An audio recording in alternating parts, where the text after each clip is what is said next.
How to Tame a Wild Tongue by Gloria Inzaldúa. What jumps out at me at the beginning of the essay is when the author describes a brief moment at the dentist's office. There was an issue where the dentist could not work on her teeth because not of her teeth, but because of her tongue. I believe that this kind of denotes a further metaphor about her tongue or language.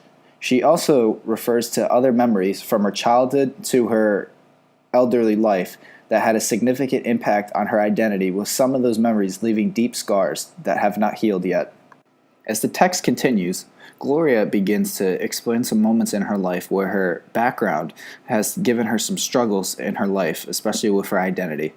Gloria recalls a specific time where her teacher sent her to the corner for attempting to spell her name for her. It was a sad experience for her, and it further highlights some of her experiences as a Chicano.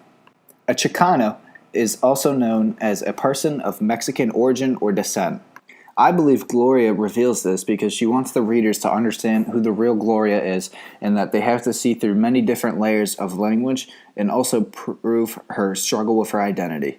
Her gender also plays a significant role, as her culture has imposed a different set of rules and sayings of how women are expected to act or speak in this time period.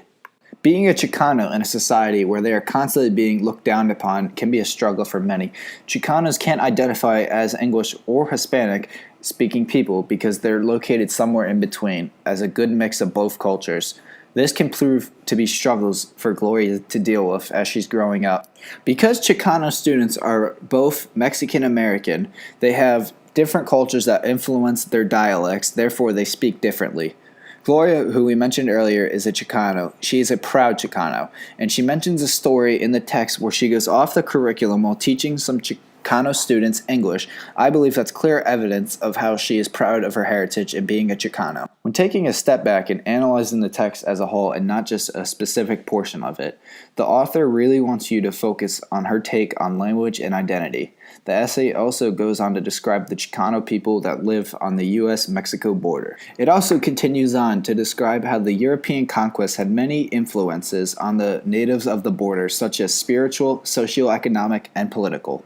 I believe that in How to Tame a Wild Tongue, it shows us that ethnic identity should be your basis for self-validation. Regardless of what other people think of your own diversity and your individuality, you should be able to feel comfortable with who you are in any type of situation in society. The term language was also heavily argued and investigated in the summary, as Gloria believes that language has a lot to do with her identity and believes that she has been judged by it, especially her dialect. In the essay, Gloria begins to say how she has formed a relationship between her identity and different languages. We as individuals speak a variety of languages, and she attributes that to the fact that we are complex as humans. She further describes us as being heterogeneous people. Examples of the language were found on page 166, such as North Mexican, Chicano, and Tex-Mex. The essay also informs us that the Chicano people have suffered greatly from negative attitudes that they have received from other cultures, specifically Mexican and English-speaking people. How to Tame a Wild Tongue shows us an essential feature to life in our society today, in which accent forms the author's identity. Language is the key to our identity, and even though Gloria struggles with self-esteem issues, she does not let define her identity. The fact that identity with her native English and Spanish speakers socially is a problem, but she identifies with a group like her, the Chicano people. In the end, How to Tame a Wild Tongue highlights the author's experience of living in a community that struggled with identity for a long time. Language plays a huge role in establishing our identity, and it also allows people that can relate to each other by unifying. Only you can value your language, and it is a choice that no one can take away from you. The language you choose to speak is a personal decision, and in our society, we are diverse and should accept and appreciate that fact.